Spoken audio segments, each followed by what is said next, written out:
Hello my loves, it's simply Nena with Crafting, Cooking, and Sazon. I'm on this selfie stick on my phone because I need to charge la cámara, my camera. So this is actually going to be my second video of Pasteles. I made one video 2 years ago. I actually have it up on my YouTube videos, but I never made it. I thought it was too long. It was like an hour and 10 minutes, guys, and there was no way for me to cut it shorter because all valuable information. So I didn't make Pasteles last year because I was way too busy with working. This year I said I don't care what's going on, I'm making Pasteles. So Pasteles it is, mi gente. So what I decided to do to make the video Pasteles, the first thing I'm going to do is I'm going to cook the pernil. Went to the butcher's and I bought a pernil. I had them chop it up because I had one here, but it's frozen. And it's a whole one, and I don't want to go through all that. The verdura. So I got everything from llame, yautía, yuca. I'll go through everything. So this is all the stuff for the pasteles, except the papaya, because I'm gonna make some candy for my husband. I gotta show you guys how I do my fruit. Everything else is for pasteles. What I'm gonna do now is I'm going to cut up everything that I'm going to make in my that don't know if you're gonna use pork, because I think I'm gonna make two different pasteles. I'm gonna make of the one traditional pasteles of pork, but I'm not sure, it depends how much masa, some de camarón, some of shrimp, because those are delicious and I love them. But right now we're going to focus on making the traditional pasteles out of what pork. I'm gonna do now is I'm gonna cut everything up and I'm gonna show you how you make your pernil, because you want to make it where it's marinated, that sauce, everything is like delicioso. This will be the first part, and the first part is the most important part because you got to get that meat right. That meat got to taste right, and also your masa. So I'm going to make a two-part. The first one's going to be the pernil, how to cook the pernil, the roast moro. When I actually make the pasteles, because I'm making the meat now, because I like my meat to take its time cooking. I like it tender. So I'll cook all the meat fully tonight, put it in a container, put it in the refrigerator. The fresh herbs that I'm going to be using to cook my roast pork for pasteles is going to be 1 whole bush of cilantro, and the same for 1 whole green pepper, 1 whole onion. You can put 1 head of garlic here because I had it and I just want to I want to use. This is about a little over a half. Okay, also going to add, depending on the size, maybe 2, 3, 4, depending on the size, because sometimes some of them are small, of the bay leaves into that. It's going to be kind of a pernil stew, a roast pork stew.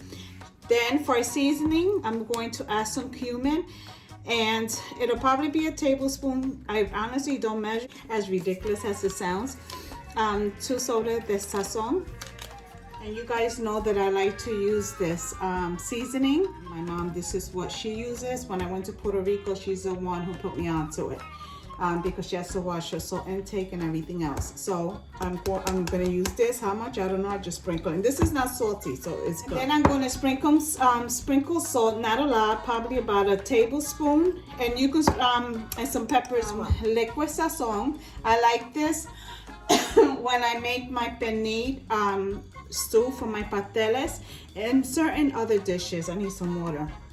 I like this as well. It's liquid sazon. You can find this. I even seen this in ShopRite in the Latin section, so you can look for it there, or any Latin supermarket will have it as well. If you have sofrito already, you could add like 2 or 3 rice spoons of sofrito instead of using this. If you have sofrito, you can use both. This is what I have, so this is what I'm using, and believe it or not, guys, look, I washed this, and look at all that dirt that came out, that cilantro. As soon as I opened, there was some in the middle. And that's exactly why we have to make sure cilantro is washed properly. And I'm going to roughly chop all my veggies, okay?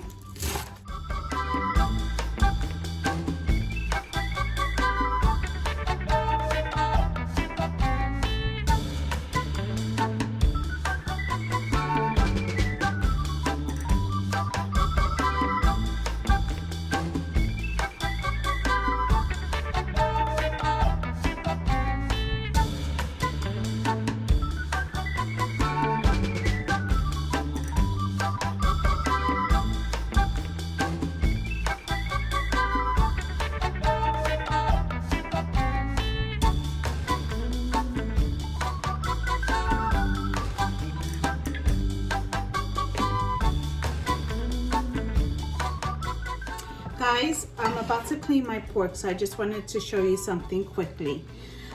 So this is my penne, which you know is a whole pork shoulder. So I had asked the butcher if he can please cut the pork into, you know, squares. And I told him it was for penne, because the butcher that I always go to, that I tell you guys about, when I go there and I tell him that he knows to cut around the bone, he always gives me the bone, which I want, in a separate bag, and he cuts the meat in small chunks. This butcher, we were in another town, New Brunswick, and I never been there, it's the first time, and he cut the pork into chunks, but he cut it including the bones. So now I'm gonna have to go through all the meat. As I'm cleaning my meat, I'm gonna have to go. Oh my God, it's gonna be a pain in my neck, guys. I'm gonna have to go through all this meat. I'm gonna have to sharpen my knife, or let me get my bigger knife, and take all the bones out. So just make sure when you go to the butcher and you ask him to cut your penne, make sure you tell him you want it off the bone. Obviously, I needed to tell him that, so you know, it's my mistake. All right, guys, so I cut up the penne into smaller chunks. I removed the bones. I needed this knife, which is freaking heavy. It's Paul's cooking knife, and I hate using it, so my hands are sore. So please make sure that your butcher remove your pork shoulder penne from the bone. All right, now let's get started with this tutorial. Clean your meat with whatever, vinegar, lemon. I did mine with lemon because I had no vinegar, but usually I do it with the vinegar. We also need half a can of salsa tomate, okay? But we're gonna start off first by adding our olive oil, like so. And I just pour it. I don't measure it. And then I give it a quick mix. And remember, my stove is on, but it's low. Next thing I like to do is I like to add all of my veggies. To add my veggies, I always make sure that my stove is at a medium to high heat, just to get it going. All right, guys, for you newbies that never made patele, I want you guys to learn. So I'm gonna try to measure everything out.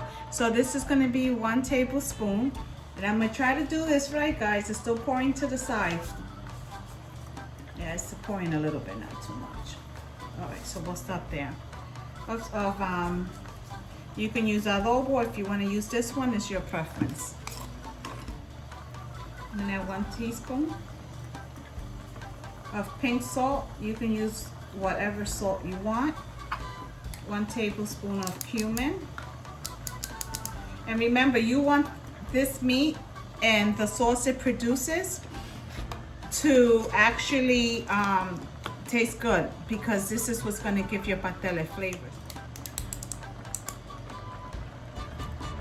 I'm going to add 2 tablespoons. Matter of fact, I'm going to add 3. I'm going to be tasting this. This has to be like on point. Let me give it a mix. And the meat might look like the chunks are big, but remember, as you cook this, it's gonna cook like a stew, so the meat will wilt down some.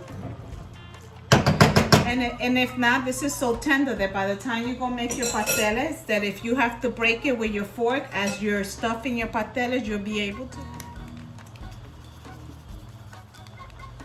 Oh, and I want to also tell you, give me 1 second. I saved it that way, you know, because sometimes people that never made pasteles just want everything to be to the T, so they feel they're not going to make a mistake, which you know, you're not.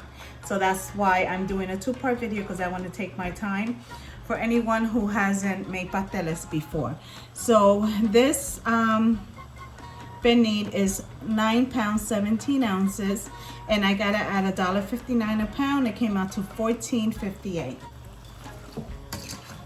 And if you get the penne before the holidays, which one I have in the refrigerator, you can get it as cheap as 99 cents a pound or $1.29 a pound, just, you know, for reference.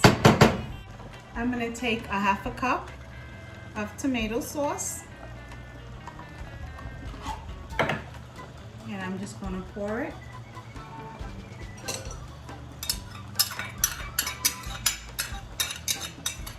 Like so.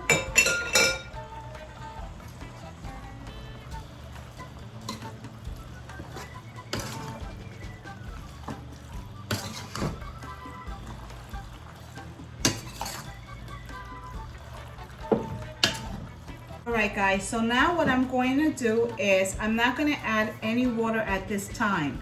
I want this penne to release all its liquids on its own. Then I'll come back and decide how much water I want to add. So at this time I'm going to add my bay leaves. Oops, one fell in there. So that's 4. That fell by accident. That one is small. I don't want to throw that in there. Alright, so 4 bay leaves in total. Before I cover it, I just want to give it a quick mix again. This is smelling good already, guys. I think it's like 4 days till Christmas. And I'm still Christmas shopping. And it's about 5 o'clock. So I'm starting this a little late, but it's okay. That's why I'm doing this part today. I'm gonna cook this anywhere from 1.5 hours to 2 hours. But I'm gonna come back at 1.5 hours so we can see together, you and I, the process. But I'm gonna cover this for a medium to high heat. Okay, Alexa. All right, guys, this is done. This is the... You are going to cover time. Alexa, stop. All right, so it's been 1 hour. You see that meat, how it just came? Let me get my other spoon.